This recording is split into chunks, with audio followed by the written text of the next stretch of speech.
Salut à tous et bienvenue dans Orientation l'invité, l'émission qui vous permet de découvrir les meilleures écoles du supérieur, comme à l'accoutumée. Et aujourd'hui, c'est une école d'ingénieurs généralistes en système numérique et objets communicants que nous invitons, l'ESSI GETEL. Ses points forts, 30 ans d'expérience dans le numérique, une insertion professionnelle record, de l'international, de l'alternance, de la pédagogie par projet. Alors pour en parler et découvrir ce qui se cache derrière cette promesse de réussite, nous avons la chance d'accueillir Roger Seski, le directeur de l'ESSI GETEL. Jingle.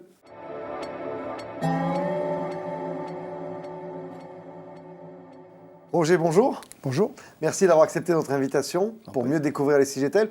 Alors il y a plus de 300 écoles d'ingénieurs en France. L'ESSI GETEL, c'est quoi dans ce paysage ? L'ESSI GETEL est une école d'ingénieurs centrée sur les techniques du numérique au sens large. C'est-à-dire, aujourd'hui, il y a environ 95 milliards d'objets connectés à travers le monde. Et l'ESSI GETEL s'est positionné sur la communication interobjet. Ce qui veut dire qu'on couvre une large gamme du numérique, en allant du soft vers le hard, et en passant par tous les métiers, beaucoup de métiers liés au numérique et à la transmission d'informations. Alors vous avez dit qu'il y a beaucoup d'objets connectés, mais pour être concret, donnez-moi des exemples. C'est quoi les objets connectés ? Ça va de quoi à quoi ? C'est la caméra avec votre régie, c'est votre téléphone avec le réseau à côté, c'est votre PC avec un serveur. À chaque fois qu'il y a un câble ou un faisceau hardien ou une fibre optique, il y a de la communication, il y a du système d'information derrière. Et c'est ça votre champ d'études, c'est ça votre champ disciplinaire ? Essentiellement. Et c'est là-dessus que vous travaillez. Et vous avez rajouté la particularité d'objets communicants. Oui. C'est l'ADN aussi de l'école. Oui, en fait, sachant qu'on n'est pas forcément les seuls dans ce domaine-là, parce que aujourd'hui, c'est sans doute le métier le plus prisé de toutes les entreprises, et pas seulement en France, vraiment à travers le monde. Donc à chaque fois que vous voulez communiquer, ce sont deux objets qui sont en liaison, et entre les deux circule une information. L'information, il faut qu'elle soit le plus souvent sécurisée, ce qui veut dire que derrière, il y a des algorithmes à la source et à la réception. Ça veut dire que l'info est aussi mise en forme pour qu'elle circule le mieux possible, avec tout l'aspect modulation induite par ce genre de communication. Et pour ça, il faut des ingénieurs particulièrement formés et dédiés. Exactement. Alors, j'ai regardé un petit peu les domaines de compétences que vous couvrez. Alors, il y a de l'avionique, il y a de l'espace, il y a du drone. En fait, vous êtes dans les domaines sympas de l'ingénierie, vous. Oui, exactement. Mais vous avez dit le mot parce qu'en fait, aujourd'hui, c'est très porteur, d'abord. Et tout ce qui est système embarqué, vous avez cité l'avionique, vous avez cité l'espace, les drones, les droïdes, c'est-à-dire un peu les humanoïdes. Tout ça, ça implique un certain nombre de compétences, automatiques, informatiques, électroniques, télécom. Robotique. Donc tout ça, c'est au service des produits de demain, et déjà d'aujourd'hui, et on a besoin d'ingénieurs formés dans ces domaines-là. C'est très vaste. Donc quelque chose qui parle forcément aux jeunes et qui nécessite un haut degré d'expertise. Oui. On va faire quoi pendant l'ESSI GETEL ? C'est un cursus de 5 ans avec un cycle préparatoire intégré et après on fait quoi ? Alors d'abord, il y a plusieurs façons d'intégrer l'ESSI GETEL. Au niveau bac, les élèves font 5 ans. Au niveau bac plus 2, après les CPGE et DUT, donc là ils font 3 ans. C'est les prépas, on va être très précis. Ils font 3 ans. Et puis il y a même des admissions en deuxième année ou en quatrième année avec un... Donc en gros, on peut faire en 5 ans ou en 2-3 ans. Voilà, 3 ans ça. et 2 ans pour les... Voilà. Et donc, le cœur de la formation, il va se passer quoi ? Ça va être du labo, ça va être des maths à outrance, ça va être de la physique à outrance ? Non. Rassurez-moi. Non, parce qu'il faudrait plus de 5 ans pour faire tout ça. Mais pour autant, maths et physique, c'est incontournable. Parce que pour comprendre le problème, il faut déjà avoir des connaissances en physique. Et pour résoudre le problème, il faut avoir des connaissances en maths. Donc ça, c'est l'incontournable. Et ça, c'est le socle, comme vous l'avez dit, c'est le socle de la formation scientifique. Mais après, très vite, à partir de mais déjà même de la première année, c'est la grande différence avec les CPGE, avec les classes préparatoires. Dès que la première année, ils font moins de maths et de physique qu'en classe préparatoire, mais ils commencent à faire des techniques numériques, par exemple. Et ça, au fil des années. Et ils se spécialisent, si je puis dire, durant les 2 dernières années, où là, ils choisissent... Dans le cycle ingénieur, là, on choisit un domaine de compétences. Voilà. Et on va faire quoi pendant le cycle ingénieur ? Ça va être très concret, il va y avoir de la pédagogie par projet, il va y avoir des travaux, il va y avoir des missions, des cas. Exactement. On centre, et c'est pas une nouveauté, mais on centre la pédagogie autour de projets essentiellement, c'est-à-dire que les élèves travaillent ensemble. Comme ils travailleront plus tard dans l'entreprise, ils sont évidemment toujours tutorés par un prof. Ils sont par nombre 2, 3, 4, ça dépend des projets, ça dépend de l'année ou du semestre. Et puis, il y a aussi de la pédagogie inversée, c'est-à-dire qu'il y a beaucoup de cours en complément du cours présentiel, fait par des MOOC ou des SPOC, par exemple, où là, on dit aux élèves... C'est l'enseignement à distance, ça ? L'enseignement à distance ou avec une interface vidéo, par exemple. On est d'accord. Pouvez-vous nous donner des exemples de projets sur lesquels travaillent les étudiants de l'ESCIGETEL? Ça peut être quoi, par exemple? Ça peut être, par exemple, concevoir un drone avec un cahier des charges bien précis, c'est-à-dire de transporter une charge de tel poids, avec une autonomie de temps, de minutes ou d'heures, avec une altitude limitée à temps, avec une communication... Donc de la construction sous contrainte Absolument. Par rapport à... D'accord. C'est ça. C'est-à-dire qu'il peut y avoir une trajectoire... Et donc il faut fabriquer. Il faut fabriquer. D'abord, il faut concevoir, il faut fabriquer, et après on leur apprend aussi à vendre, à communiquer, à donner leurs idées, à animer des équipes. Vous savez, c'est un animal un peu curieux, l'ingénieur, aujourd'hui. Hein. C'est un mouton à 5 pattes. Hein. Donc il faut lui apprendre à être concret. Ouais.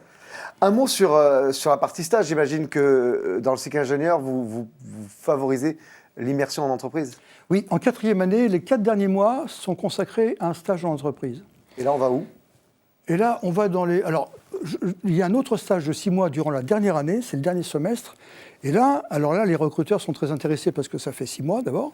Et puis, ils ont un peu plus, évidemment, de compétences. C'est Thales, c'est Sopra, c'est Orange, c'est tous les grands groupes et les moins grands, mais qui demandent nos ingénieurs. Et c'est ça qui est terrible parce qu'aujourd'hui, quand on regarde le temps de recherche d'emploi, si on compte le temps avant la diplomation, parce que souvent, durant leur stage, ils ont une proposition d'embauche. Mais comme ils ne sont pas encore diplômés, c'est en attente. Mais si on compte ce temps négatif, le temps de recherche d'emploi est nul.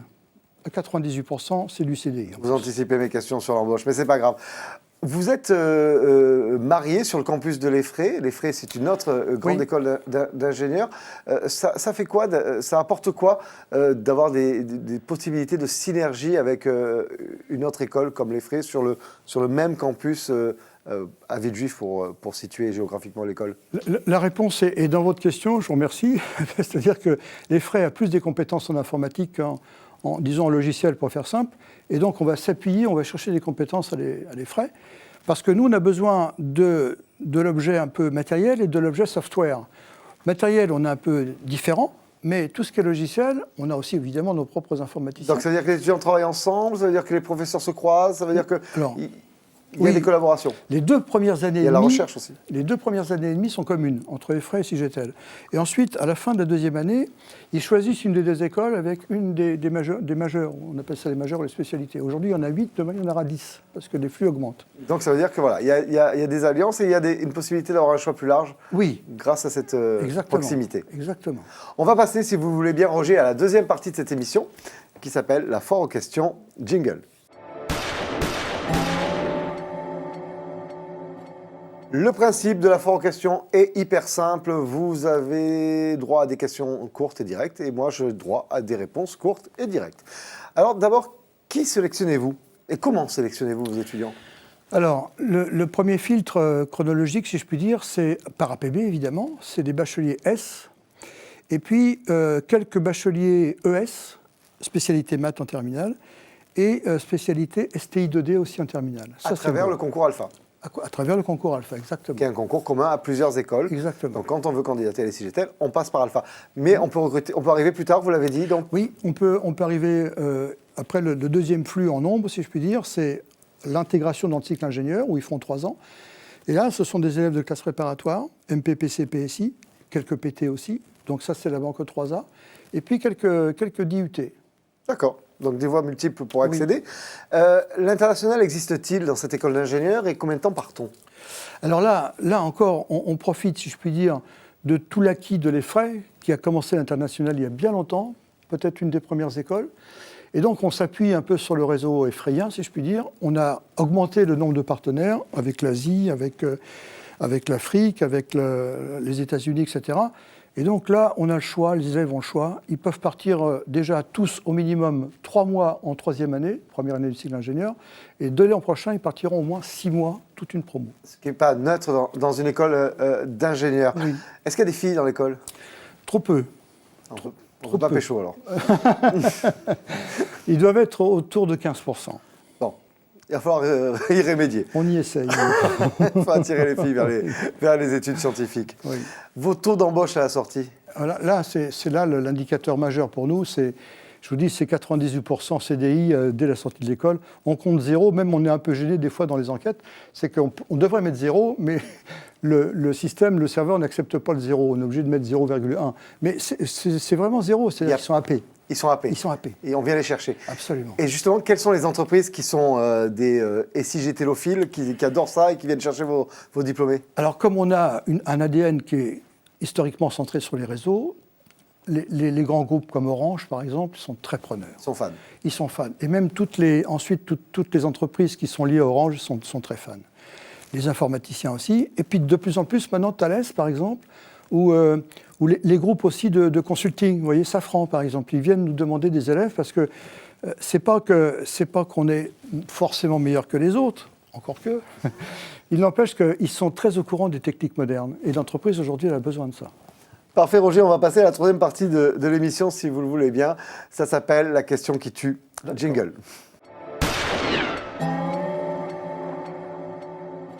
Alors la question qui tue, bon, elle n'a jamais tué personne, je vous rassure, mais ça permet à nos internautes de poser la question qu'ils veulent au directeur que nous recevons. Et donc moi, je vous livre la question de ces téléspectateurs. Alors, les écoles numériques, Roger, sont nombreuses et de niveaux très différents. Comment, à 18 ans, je vais pouvoir dégager l'école de qualité de l'école de pas qualité? Les métiers à venir, certains disent même que beaucoup de jeunes aujourd'hui ne connaissent pas le métier qu'ils feront demain, tellement l'évolution est rapide. Le métier qui est le plus porteur, assurément, dans les 5 prochaines années, au-delà, c'est du rêve, de prédire, c'est tout ce qui est digital et numérique. Ils sont assurés d'avoir un job, tellement il y a une demande planétaire. Donc, ils sont dans le bon créneau, je dirais.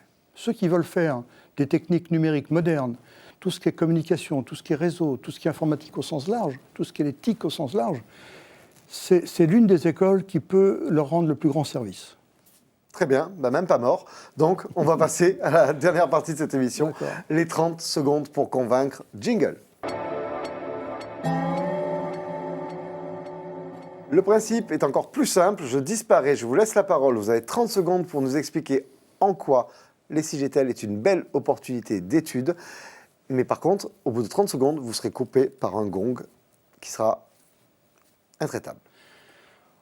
Aujourd'hui, les entreprises ont besoin de gens dynamiques qui connaissent les techniques du numérique, justement, et tout ce qui est lié aux objets connectés.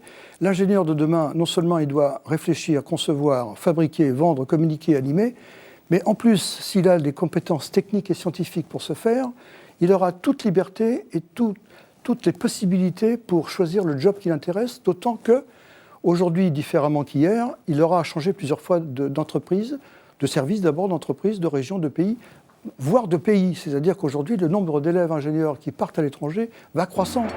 Donc c'est un des domaines essentiels. Allez, presque sur le gong. Merci beaucoup, Roger, d'avoir participé à cette émission. Merci à vous.